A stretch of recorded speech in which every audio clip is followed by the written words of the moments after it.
Bonjour à tous, nous allons continuer ce sujet qui me tient vraiment à cœur, la restitution totale.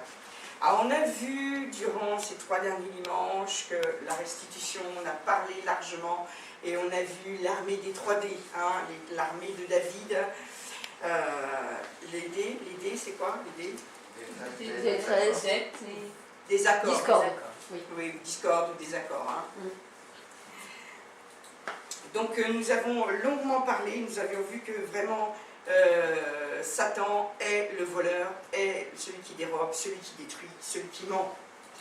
Donc nous avons vraiment à reprendre pied et à reprendre tout pour mener une vie en Christ, vraiment établie sur sa parole. Dans un autre livre que je suis sur un sujet que je suis en train de travailler, Messager de bonnes nouvelles,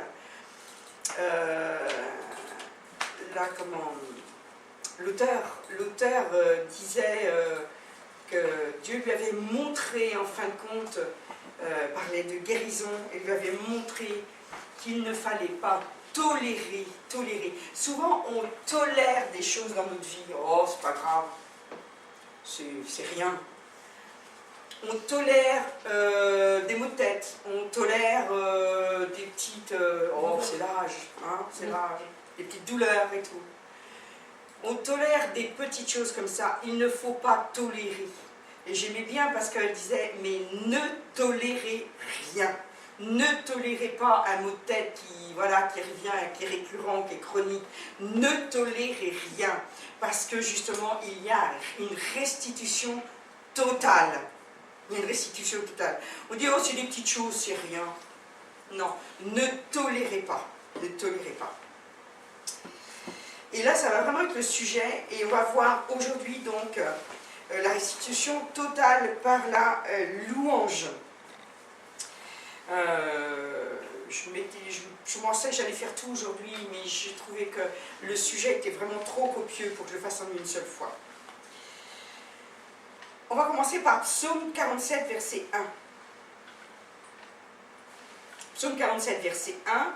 Vous tous, peuple, battez des mains, acclamez Dieu par des cris de joie. Alors comme je vous dis, hein, à chaque fois, si je ne cite pas la référence, je prends dans la NBS, la Nouvelle Bible seconde. Les psaumes ont été écrits par David.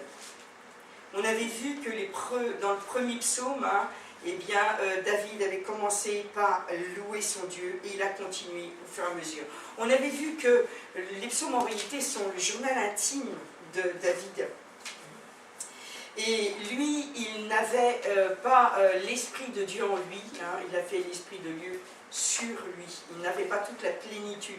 Alors nous, à plus forte raison, hein, on doit pouvoir louer Dieu pleinement. Alors on va revenir sur des choses peut-être que vous avez vues pour ceux qui font l'IBEM, dans les enseignements sur la louange. Mais c'est bien qu'on voit ça justement un peu, ça va vous faire un résumé. La décision de David était de louer le Seigneur. Et c'est ça qui est important. C'est tu décides de le louer.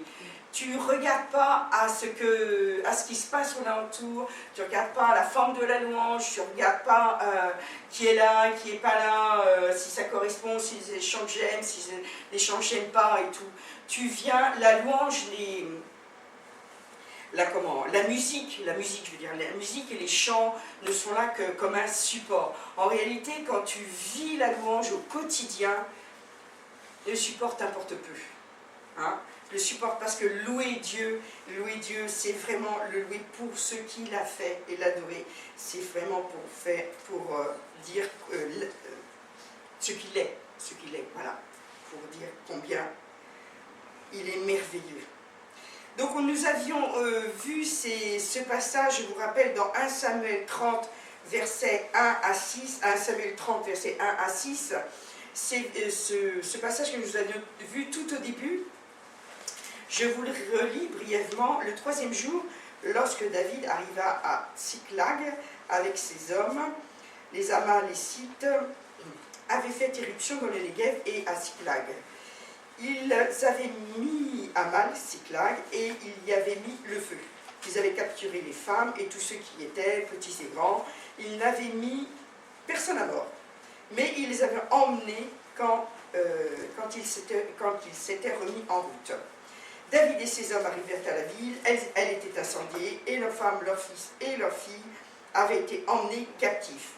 Verset 4, alors David et le peuple qui était avec lui sanglotèrent jusqu'à ce qu'il n'ait plus de force, la force de pleurer. Hein.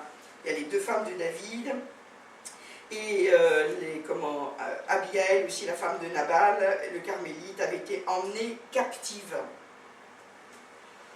On avait vu ce passage et on avait vu justement que David et ses hommes, eh bien, ils avaient tout perdu, ils étaient revenus dans la ville, il n'y avait plus rien, ils avaient tout emmené. On ne peut pas imaginer plus grande perte. Et surtout, c'était vraiment...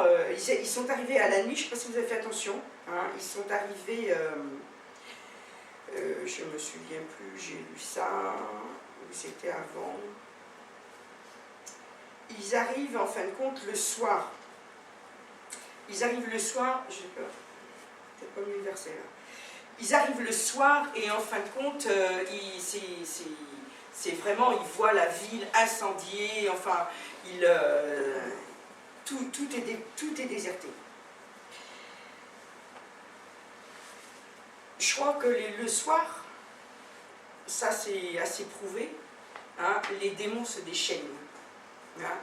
Il y a beaucoup plus de suicides le soir, il y a beaucoup plus d'appels au secours le soir, beaucoup plus d'accidents le soir. Pas seulement à cause de la nuit, mais parce que justement, les ténèbres, eh bien, c'est le lieu favori, des moments favoris du moins, des démons. Est-ce qu'on peut imaginer ça? On arrive dans un endroit où nos amis, enfin ceux qu'on connaît, ils sont plus là. La maison, on rentre dans la maison est dévastée, mis à sac et tout, et on a tout emmené, on a tout. Les gens qui parlent justement de quand ils ont été cambriolés, souvent ils disent ça. Ils disent on a l'impression d'avoir été violés. Oui. Hein, un sentiment qu'on a pénétré en fin de compte dans leur intimité. Mais en plus, est-ce que vous imaginez, vous rentrez et vous avez laissé le conjoint ou les frères et sœurs et les enfants et tout, et ils ont été emmenés. Oh, l'horreur. L'horreur. David était dans cet état-là. Et il dit c'est un homme. Il a pleuré jusqu'à ce qu'il n'ait plus la force de pleurer. Je ne sais pas si ça vous est arrivé dans les moments graves où vous avez pleuré, il n'y a même plus de son qui sort des fois de la bouche, le diaphragme se soulève et tout dans un espèce de hoquet, de douleur, et c'est vraiment atroce.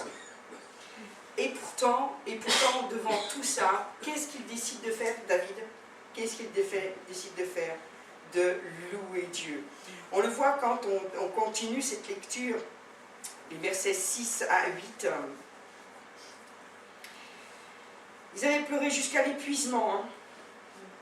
Et verset 6, il dit « David fut dans une grande détresse. » Car le peuple parlait de le lapider. En plus, hein, on avait vu ce verset, il voulait le tuer, hein, parce qu'ils étaient tous amers, chacun à cause de ses fils et de ses filles. Mais David trouva sa force dans le Seigneur, son Dieu. Il dit à Abiatar, fils d'Ahimelech, le prêtre, « Apporte-moi l'éphod, je te prie. » Abiatar apporta l'éphod à David.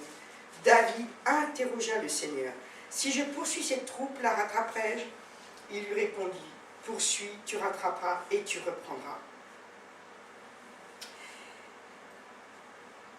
Je reviens sur ces versets pour vous montrer vraiment que dans l'état de détresse où était David, et dans l'état où vraiment quand nous sommes passés par ces moments-là, des moments durs ou des moments moins durs, est-ce que notre premier réflexe, ça va être dire « je vais me tourner vers le Seigneur ». Là, c'était terrible, quoi. Il ne savait même pas si ses femmes et ses enfants étaient vivants. J'imagine l'horreur, toutes les pensées qui doivent caler dans la tête. Et pourtant, la première des choses qu'il va faire, il va se tourner vers le Seigneur. Ces hommes veulent le tuer, il va se tourner vers le Seigneur. En dépit des circonstances. Et là, c'est là que ça a commencé à changer. En dépit des circonstances, David va se tourner vers Dieu.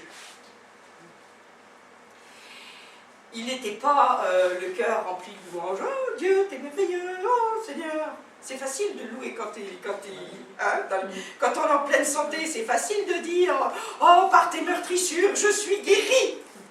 Facile. Hein? Tu pourvois tous mes besoins. Quand le compte en banque, il est. Hein? C'est facile. Je suis fort en Christ. Hein? C'est toi. Je puis tout par celui qui me fortifie. C'est très facile quand tout va bien. Mais là, ce n'était pas le cas. Ce n'était pas le cas du tout.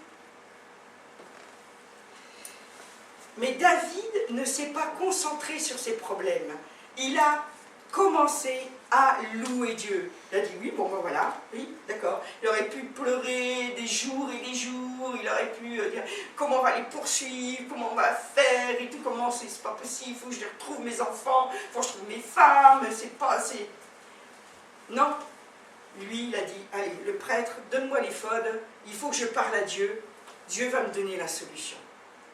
Et il est rentré dans la louange. Et à partir de ce moment-là, les circonstances ont changé.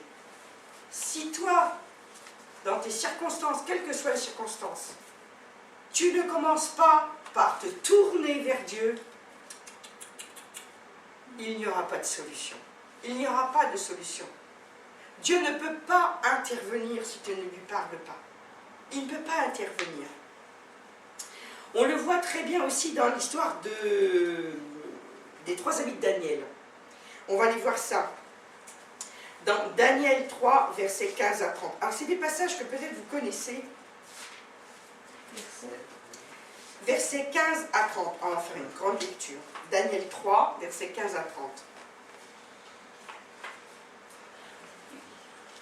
Et David, dans les psaumes, on voit très très bien qu'il n'a pas seulement été une seule fois dans cette situation.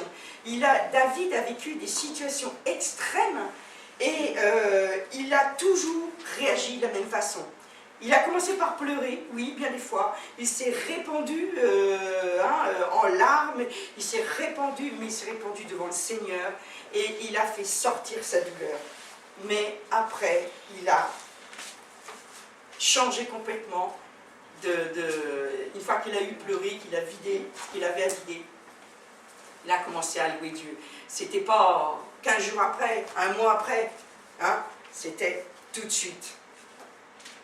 Alors dans Daniel 3, versets 15 à 30, alors je vous ai mis le contexte parce que je trouvais qu'autrement c'était pas facile à suivre.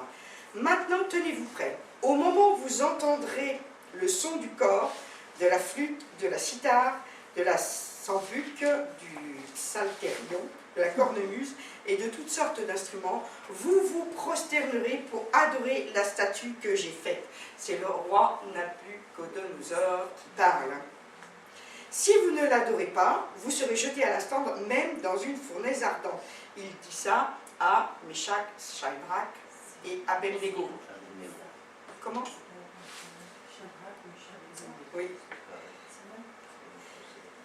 Si vous ne l'adorez pas, vous serez jeté à l'instant même dans une fournaise ardente. Et quel est le Dieu qui vous délivrera de sa main? Shadrach, Meshach et Abednego répliquèrent au roi Nabuchodonosor, nous n'avons pas besoin de te répondre là-dessus.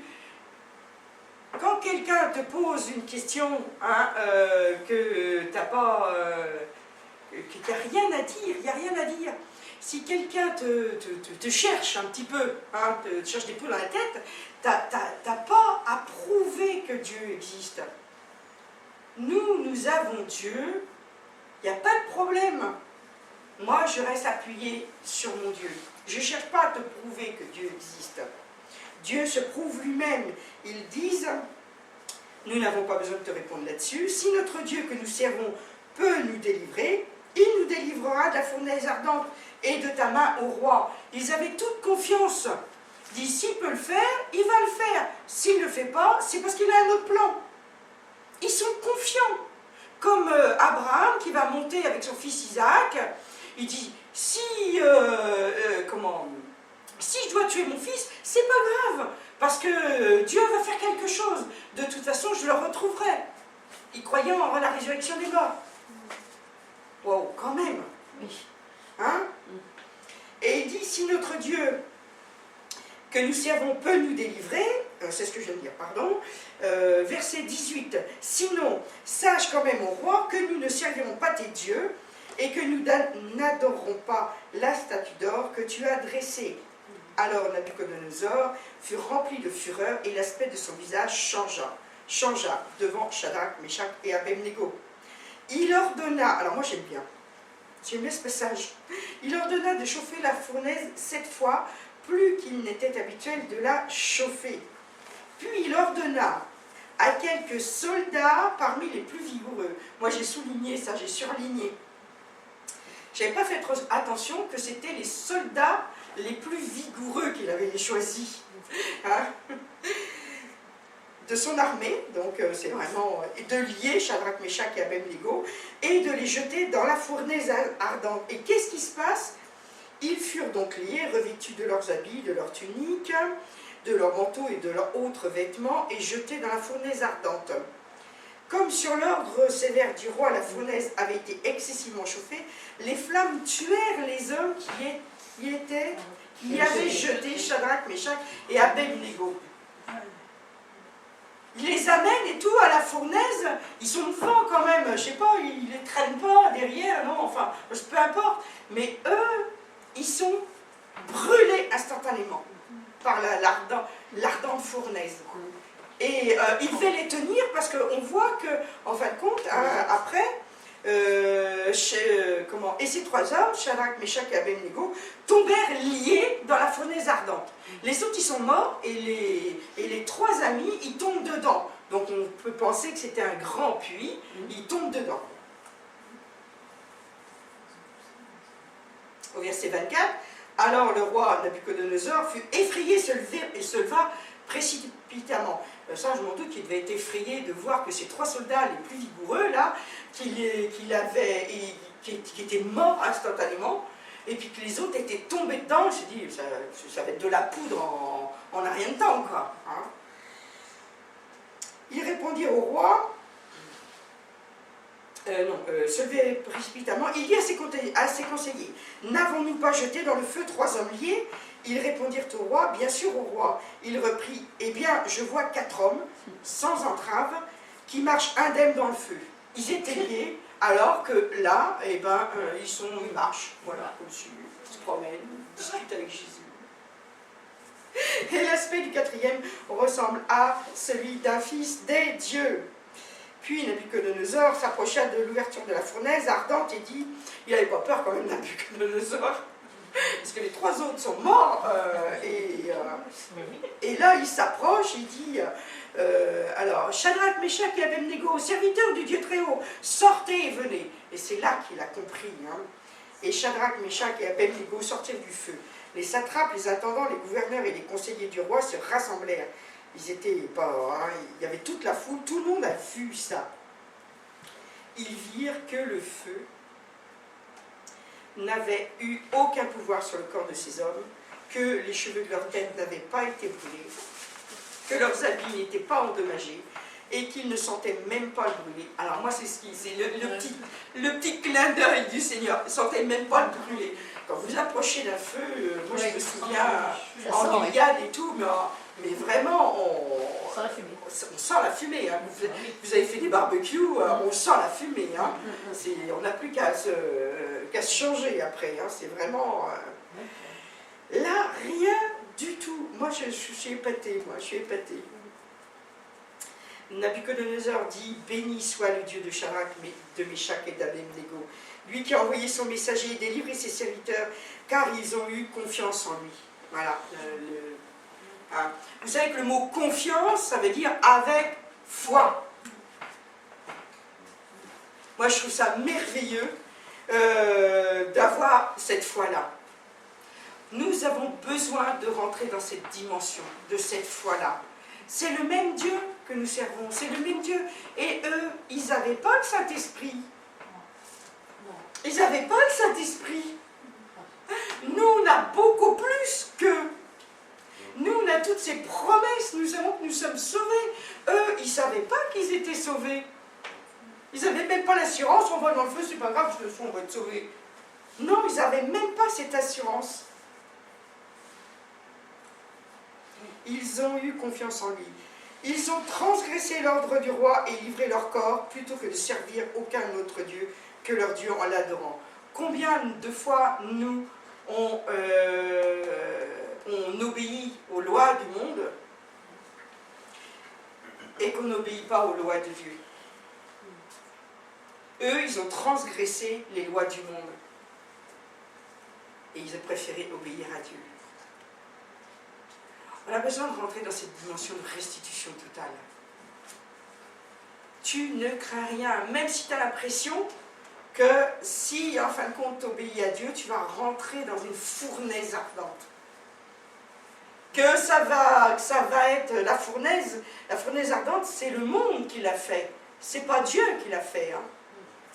C'est bien le monde qui l'a fait. Et c'est vrai que quelquefois, dans les couples, par exemple, hein, eh bien, quand il y en a un qui n'est pas converti, eh bien, c'est très difficile. On sait très très bien qu'il y en a un qui vienne au culte, par exemple, et puis l'autre qui mène la vie, en fin de compte. Hein. Combien de fois? Moi, je sais que le nombre de fois où je me suis souvenu de l'exemple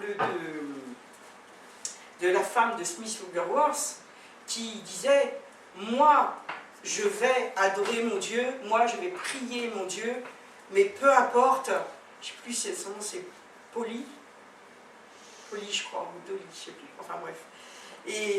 Mais peu importe, et on sait que Smith Wigglesworth, avant sa conversion, était un homme violent, un homme dominateur, un homme machiste. Donc elle ne savait pas comment elle allait être accueillie quand elle rentrera à la maison. Mais quand on voit comment, justement, Dieu a saisi Smith Wigglesworth, comment il l'a saisi et ce qu'il a fait après, cet homme qui ressuscitait autant de morts, waouh, ça vaut le coup. Hein. La fournaise ardente a été émise par le monde, là elle est émise par son mari. Et quelquefois, il faut braver un peu, justement, les lois du monde, hein, ce que nous impose le monde. Parce que là, c'est ce qu'il voulait imposer, le roi Nabuchodonosor. Imposer à ses trois amis de Daniel. Parce que c'est même pas Daniel. Daniel, il avait l'onction, lui, Daniel. Il était près de Dieu, il parlait avec Dieu, il était l'ami de Dieu. Mais les trois amis de Daniel n'avaient pas cette onction sur eux. Ils y vont vraiment à la fleur au fusil, hein, dans la fournaise. Moi, je suis fou. Hein? Donc, c'est pas une question de dire « Ah oui, mais Daniel, il était mature et tout. Voilà, il était avec Dieu et tout. » Non, ces trois amis, eux, ils suivaient Daniel, ils étaient auprès de Daniel, mais c'est tout, quoi. Ils n'avaient pas quelque chose de spécial. Et pourtant, là, ils avaient quelque chose de spécial. Ils croyaient dans le Dieu de Daniel et ils étaient vraiment ses serviteurs. Alors ce que je trouve merveilleux, c'est les conséquences de ça. Et il faut vraiment braver quelquefois les éléments du monde, il faut vraiment braver ça parce qu'il y a des conséquences merveilleuses. J'ai lu des tas de témoignages de conséquences où des gens même sont morts, mais il y a eu des conversions en masse derrière. Il termine en disant « Ils ont transgressé l'ordre du roi et livré leur corps plutôt que de servir aucun autre Dieu que leur Dieu en l'adorant. » En l'adorant. Est-ce que vous pensez que de rentrer dans une fournaise ardente, c'est un acte d'adoration? Bon.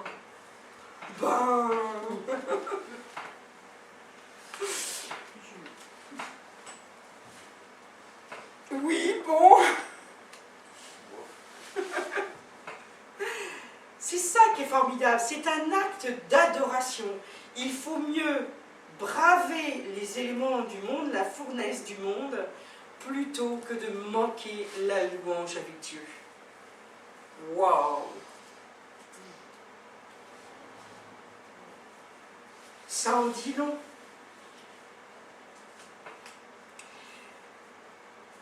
On voit le résultat dans le cœur du roi. Voici maintenant l'ordre que je donne. Tout homme de quelque peuple, nation ou langue qu'il soit, qu'il parle inconsidérément contre le Dieu de Shadrach, Meshach et d'Abednego, sera mis en pièces. Si seulement on parlait contre Dieu, ces hommes seraient mis en pièces, ils seraient tués. Est-ce que nous, bien des fois, on ne laisse pas le monde parler de Dieu inconsidérément? On ne doit pas laisser le monde nous dicter sa loi. C'est à nous de dicter la loi de Dieu au monde. Et en faisant comment? Vraiment en le louant. Hein? Il sera mis en pièces et sa maison sera réduite en atta d'immondices. Spirituellement, ça en dit long. Hein? Parce qu'il n'y a aucun autre Dieu qui puisse délivrer comme lui. Et après cela, il fit prospérer Shadrach, Meshach et Abednego dans la province de Babylone. En plus, est-ce que vous ne voyez pas là la restitution totale? Quand on brave le monde, quand on décide d'adorer Dieu malgré tout, qu'on l'adore avec notre corps, avec notre âme, avec notre esprit bien sûr, hein, quand on l'adore dans tous nos actes, dans nos paroles, je préfère louer Dieu plutôt que de dire oh, « je finirai pas le mois ». Il y a une loi spirituelle qui est incontournable. Le fit prospérer, le roi. C'est le monde qui fait prospérer. C'est le monde qui va nous faire prospérer. C'est le monde qui va donner. C'est pas à nous d'aller chercher les pépites. Hein? C'est le monde qui va nous donner. Moi, je crois que plus on montrera Dieu dans nos vies, plus on parlera de lui, plus on bravera les critiques, les sarcasmes, les situations, et plus Dieu nous honorera et fera que le monde nous donnera. Il y a vraiment beaucoup d'enseignements dans ces versets. C'est vraiment... pour résumer, on pourrait dire qu'il faut que nous donnions entièrement notre confiance à Dieu, comme ils l'ont fait. Que nous n'ayons pas peur de ce que les autres peuvent nous faire. Que le feu de l'ennemi n'a aucun pouvoir sur nous. Nous n'en avons même pas l'odeur. Vous imaginez, même si les démons essaient de nous attaquer, si nous décidons d'adorer Dieu, envers et contre tous, nous n'avons même pas l'odeur de Satan sur nous. On ne sent pas le soufre, même si les démons essayent de se frotter à nous. C'est pour ça que je vous lisais la petite chose là sur le modèle de Judas, le modèle du peintre Leonardo de Vinci là. Qu'est-ce qu'il est? Là, on voit que justement, il avait choisi de ne pas continuer dans la voie de Dieu. Et en fin de compte, les démons, là, ont vraiment pris son visage.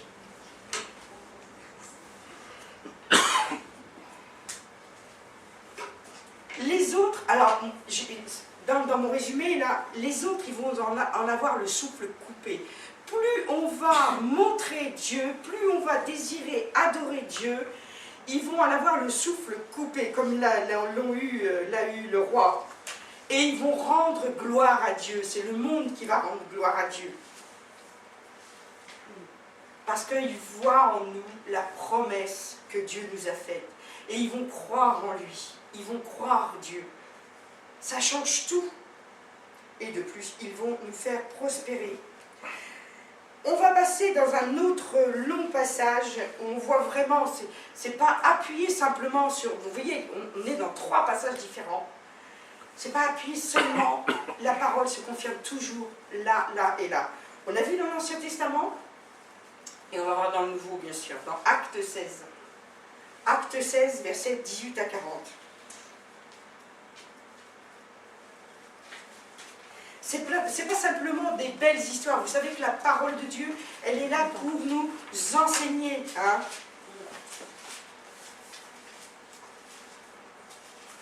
Alors, Acte 16. Paul et Silas, en prison. Alors, verset 18. Comme elle faisait cela depuis plusieurs jours. Alors, c'est une femme qui courait après Paul et Silas. Paul, excédé, a fini par se retourner pour dire à l'esprit, « Par le nom de Jésus-Christ, je t'enjoins de sortir d'elle. » Et il sortit à cet instant, à ce moment même. Voyant disparaître leur espoir de gain, les maîtres de la servante, hein, c'était une diseuse de bonne aventure, c'était une prophétesse, une voyante, et elle avait des maîtres qui en tiraient donc de l'argent. Les maîtres de la servante saisirent Paul et Silas et les traînèrent sur la place publique devant les chefs. Waouh, quand même, hein? Nous, des fois, c'était un travail, c'était une employée. Hein? Si on essaye, si vous imaginez, une employée, elle a des talents, elle a des compétences et tout, et vous arrivez et tout ça, et par l'Esprit de Dieu, vous lui enlevez ses compétences. Ça va se retourner contre vous, ça c'est sûr. C'est complètement dingue, c'est complètement fou. Donc ils les présentèrent aux magistrats, hein, ils présentèrent Paul et Silas en disant « Ces gens jettent le trouble dans notre ville, ce sont des juifs. » Évidemment, ils étaient à Rome, alors, hein, qui prônent des coutumes qu'il ne nous est pas permis ni d'accueillir, ni de pratiquer, à nous qui sommes citoyens romains. La foule aussi se dressa contre eux, alors ils retournent complètement la foule contre eux, carrément, alors que lui, ils avaient libéré une femme, hein. Alors les magistrats leur firent arracher leurs vêtements et ordonnèrent qu'on les frappe à coups de bâton. Génial! Bon, c'était des procédés qu'ils avaient avant, mais bon, quand même, vu la situation, j'imagine. Mais nous aujourd'hui, combien de fois des gens vont justement dire, proférer des mensonges, ils vont dire, raconter des choses sur nous, hein. C'était hier que je parlais de Facebook, hein, où là il y a des déversements de mensonges éhontés et tout. Il y a des gens qui savent prendre les identités de certains et ils tapent des choses et tout est vraiment truqué sur Facebook. Il n'y a que mensonges et mensonges, et ça fait des zizanies, ça fait des discords, ça fait des choses horribles. Là, c'est un peu pareil. Arracher les vêtements, c'est le principe d'enlever pour qu'on voit la nudité. Donc, on voit l'intimité des gens, en fin de compte. C'est vraiment ça, arracher le vêtement. Hein. Et il y en a qui passent leur temps à dire des choses mauvaises sur les chrétiens, à dire « Ah oui, ben, cela, et cela, et cela. Hein. » N'écoutez jamais ce qui est dit les uns sur les autres. Ou du moins prier pour ça, et ordonnèrent qu'on les frappe à coups de bâton. Et combien de fois, justement, sur Internet, on voit étaler vraiment l'intimité des gens et tout, avec des photos et tout. C'est une horreur. On parlait l'autre jour de cette femme qui s'est amusée en pleine nuit à téléphoner au hasard. À des gens en leur disant votre femme, vos enfants sont à l'hôpital et tout, allez vite à l'hôpital et tout. Les gens en pleine nuit ils couraient et tout à l'hôpital et tout. Oui, ah oui, ils ciblaient des personnes âgées parce qu'ils étaient sûrs qu'ils avaient des enfants quasiment. Voilà, et ils accouraient et tout, c'était l'horreur et tout. Et bien, ils ont fait un exemple puisqu'ils l'ont mise au tribunal pour montrer un petit peu qu'il ne faut pas faire n'importe quoi avec n'importe qui. Hein. C'est horrible, elle dit, oh, c'est juste pour jouer. Mais bon, où on est là? Où on est? C'est juste pour jouer. Vous vous rendez compte un peu? Là, arracher les vêtements, c'est ça, c'est enlever rentrer dans l'intimité. Et des coups de bâton, c'est pire que des coups de bâton quand on me téléphonait en me disant « Oh, bah, tes enfants ont eu un grave accident, ils sont peut-être morts et tout. » Quelle folie, quelle folie. Après les avoir roués de coups, au verset 23, ils les jetèrent en prison en joignant au geôlier de les tenir sous bonne garde. Ayant cette injonction, celui-ci les jeta dans le cachot central et leur mit des entraves de bois aux pieds. Alors, on voit la situation, elle est bien noire, hein, moi je l'avais surligné là, ça c'est tout le côté négatif. On voit une situation horrible. Ils ont alors je pense que le cachot central, c'était le cachot d'où on ne pouvait pas s'évader. Il était, voilà, hein, il était vraiment comme le coin de haute sécurité, quoi. Hein. Et ils vont leur mettre des entraves aux pieds, donc ils étaient les fers aux pieds. Qu'est-ce qu'ils disent, Paul et Silas? Vers le milieu de la nuit, Paul et Silas priaient et chantaient les louanges à Dieu. Dans les circonstances, nous, on a besoin de changer de situation. J'insiste lourdement, mais c'est vraiment la louange. La prière et la louange, pour moi, ça revient à louer Dieu, c'est dire « Tu es merveilleux, Seigneur. Tu es merveilleux pour ce que tu fais dans ma vie. Tu es vraiment, c'est vraiment magnifique, c'est vraiment exceptionnel. Quel mari merveilleux que j'ai, quels enfants merveilleux que j'ai. Merci Seigneur pour mes finances, merci Seigneur pour ma santé.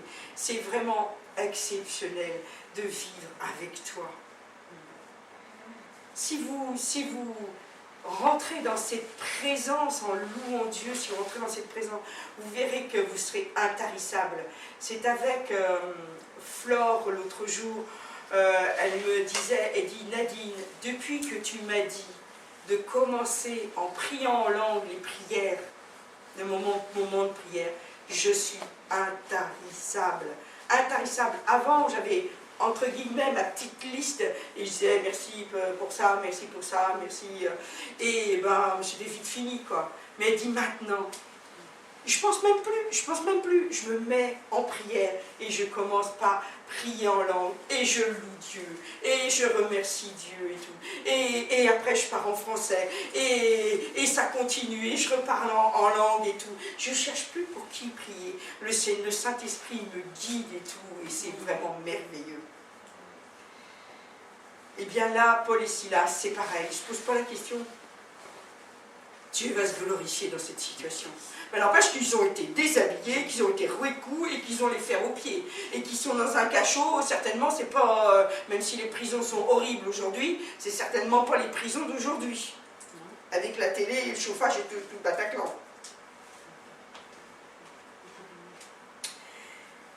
Alors, puis ils chantaient pas doucement, hein. Oh merci Seigneur. Non, ils chantaient tellement fort que tout le monde les entendait. Et la louange était tellement forte que ça provoquait un tremblement de terre. Vous pouvez imaginer ça? Moi j'aimerais que quand on loue Dieu, il y a un tremblement de terre qui se fasse. Que les maisons aux alentours, et que toutes les portes s'ouvrent. Oh, ça serait super, hein? Ça serait super. Allez, on loue Dieu un dimanche matin, et toutes les portes, il y a un tremblement de terre, et toutes les portes des alentours s'ouvrent. On écoute, les gens disent, qu'est-ce qui se passe?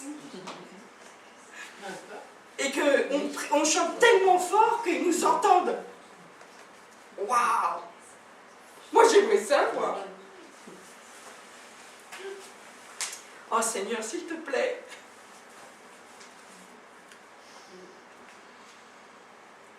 Un grand tremblement de terre, les fondations de la prison furent ébranlées. À l'instant même, toutes les portes s'ouvrirent et tous les liens se détachèrent. Le geôlier se réveilla et lorsqu'il vit les portes de la prison ouvertes, il tira son épée, il allait se supprimer. Lui, il a tellement eu la trouille qu'il voulait se tuer, pensant que les prisonniers s'étaient enfuis. Mais Paul cria, ne te fais pas de mal, nous sommes tous ici. Ce qu'on voit là, c'est que Paul et Silas, on peut dire « Oh super, Dieu a ouvert les portes et tout, on s'en va, on n'a plus de chaîne aux pieds, on n'est plus retenu et tout, on s'en pas. Non, ils ont respecté, et quand on va lire après, ils ont respecté la loi du pays. Ils ne sont pas enfuis. Sinon, ils auraient été des évadés. Et là, ils auraient été contre la loi. Et en plus, ils vont aller très loin, puisque si on continue à lire, nous sommes tous ici. Alors le geôlier demanda de la lumière, entra précipitamment et tomba tout tremblant devant Paul et Silas. Il avait bien compris que le Dieu qui était justement avec Shadrach, Meshach et Abednego, c'était le même Dieu, et que là, il était aussi, ils étaient des serviteurs de Dieu. Il les mena dehors et dit, Seigneur, que faut-il que je fasse pour être sauvé? Ils répondirent, crois au Seigneur Jésus et tu seras sauvé, toi et ta maison. On voit la bénédiction, comme avec le roi Nabuchodonosor. On voit exactement la même chose. Il va se prosterner et il va croire et il va dire qu'est-ce que je dois faire. Et là, on voit vraiment que cette action, en fin de compte, le fait que Paul et Silas restent en prison, va faire que ce geôlier va être sauvé, lui et sa famille. Parce que s'ils seraient évadés, eh bien ça n'aurait pas du tout produit ça. Ils vont rester sur place. Ils vont rester sur place. Et nous devons faire pareil. On ne doit pas, quand il y a des gens qui nous attaquent, on ne doit pas se sauver en fin de compte.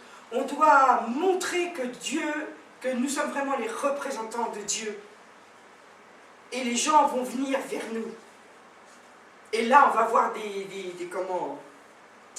vies sauvées en masse, puisque tu seras sauvé, toi et toute ta famille. Ils lui dirent la parole du Seigneur. Ils vont annoncer la parole de Dieu. Il n'y a pas de vie sauvée sans l'annonce de la parole de Dieu, ainsi qu'à tous ceux qui étaient avec lui, chez lui. À ce moment-là, même, en pleine nuit, il est pris avec lui et la leur plaît. Aussitôt, il reçut le baptême, lui et tous les siens. Ils furent tous baptisés de la nouvelle vie. Hein? Ils sont baptisés en Jésus-Christ. Ils donnent tous leur vie. Vous voyez la puissance qui s'est dégagée. Il les fit monter chez lui, leur dressa une table et se réjouit, avec toute sa maison d'avoir cru en Dieu. Quand il fit jour, les magistrats envoyèrent les licteurs dire au geôlier, relâche ces gens. Le geôlier rapporta ces paroles à Paul.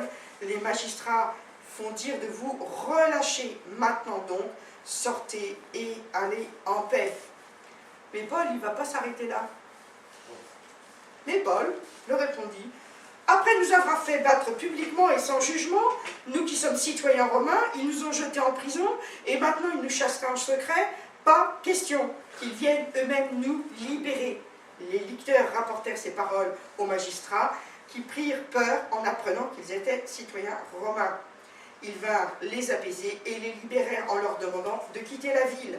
Quand ils furent sortis de prison, ils allèrent chez Lydie. Après avoir vu et encouragé les frères, ils partirent. Quand quelqu'un vous attaque, ne dites pas, bon, je vais échapper belle, ça va, je m'en tire pas mal. Non, il faut que justice soit rendue, que tout le monde voit que c'est vous qui êtes les serviteurs de Dieu et que c'est le monde qui est dans l'erreur. Ça, c'est très important. On va vivre ces temps, plus ça va aller, plus ça va augmenter. Il faut vraiment que nous, vous savez que le réveil, ça commence par se réveiller soi-même. Si nous, on ne se réveille pas, c'est ça le réveil. Et si nous, on ne rentre pas dans la dimension d'une restitution totale, de vraiment avoir le visage de Christ sur nous, nous ne pourrons pas réveiller les autres. C'est impossible. Il n'y aura pas la manifestation de Dieu.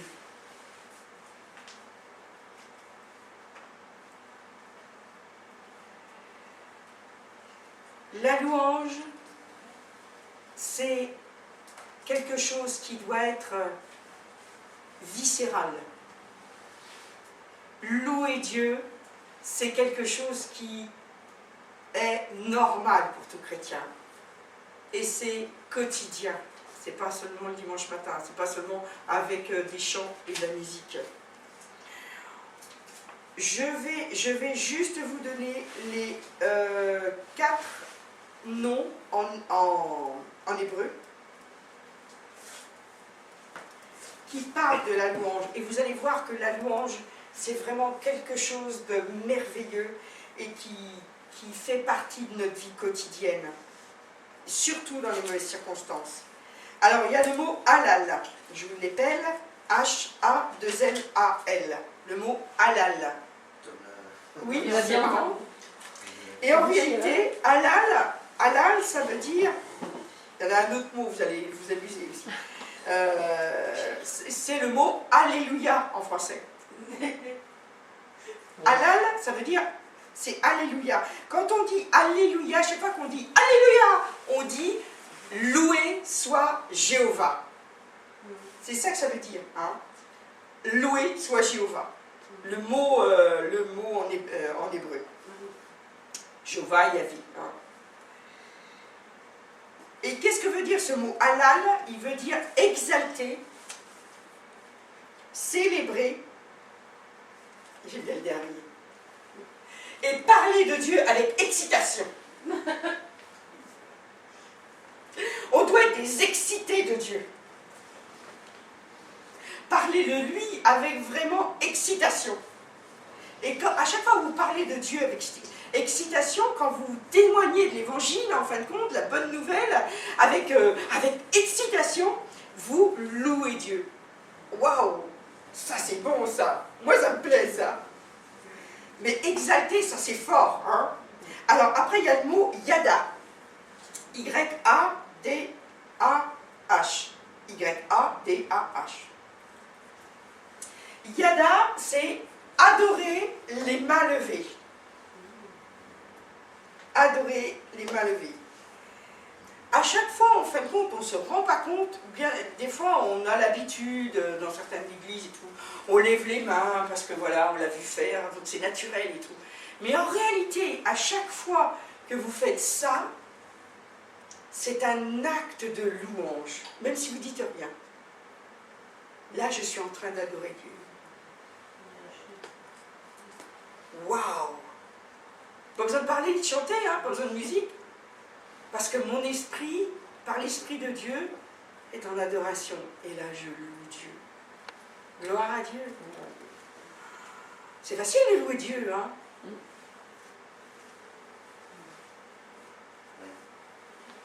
Ça, vous pouvez aller le voir, c'est dans le psaume 134, verset 2. C'est le mot yada qui est employé dans le psaume 134, verset 2. Il dit « Élevez vos mains vers le sanctuaire et bénissez l'Éternel. »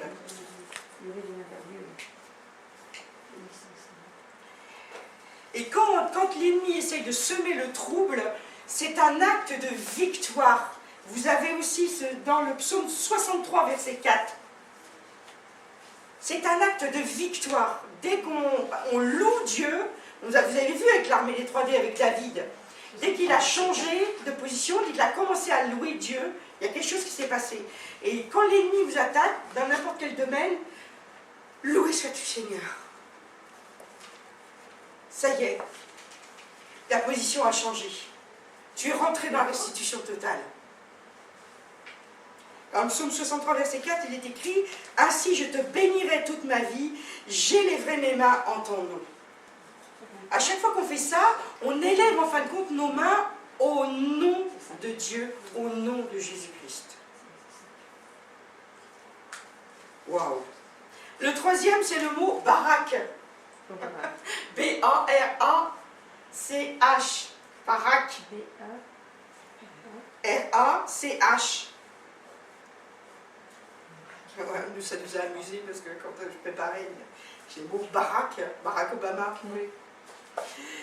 Ça veut dire bénir, saluer et se prosterner. Bénir, saluer et se prosterner. En fin de compte, il s'appelle salut ou prosternation. C'est dans le psaume 103, verset 1. Psaume 103, verset 1, que je bénisse le Seigneur. Et en fin de compte, en hébreu, c'est que je bénisse le Seigneur, c'est marqué Barak Adonai. Barak Adonai. Quand tu loues Dieu, tu le bénis. Tu dis de bien de lui. Hein, que tout en moi bénisse son nom sacré. Et le dernier, c'est charrue. S-H-A-R-U. Et c'est souvent celui-ci qu'on utilise, nous, enfin la forme de louange qu'on utilise le plus. Charrue, S-H-A-R-U, ça veut dire chanter au Seigneur. Chanter au Seigneur, c'est dans le psaume 7, verset 17. Psaume 7, verset 17, il dit « Je louerai l'Éternel à cause de sa justice, je chanterai le nom de l'Éternel du Très-Haut. » Verset 7. Verset 17. 7, verset 17.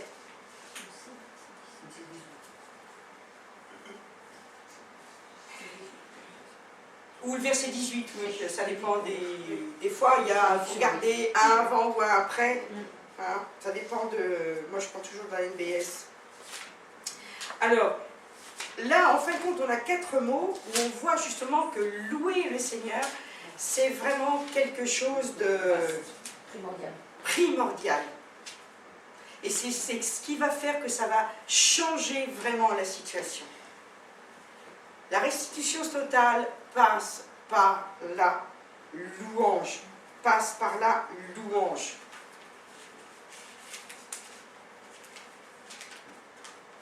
On va en rester là pour ce matin. La semaine prochaine, on verra 7 raisons glorieuses pour louer Dieu. Si vous avez des problèmes, dire qu'est-ce que je peux faire, louer Dieu, ça ne me paraît pas. Quand on n'est pas rentré dans ce domaine-là, eh bien, on a un petit peu de mal à savoir qu'est-ce que je vais dire, comment. Là, on a vu 4 mots qui donnent déjà des pistes du comment, mais ce qu'on va dire aussi va être d'une importance capitale. On en reste là pour ce matin ?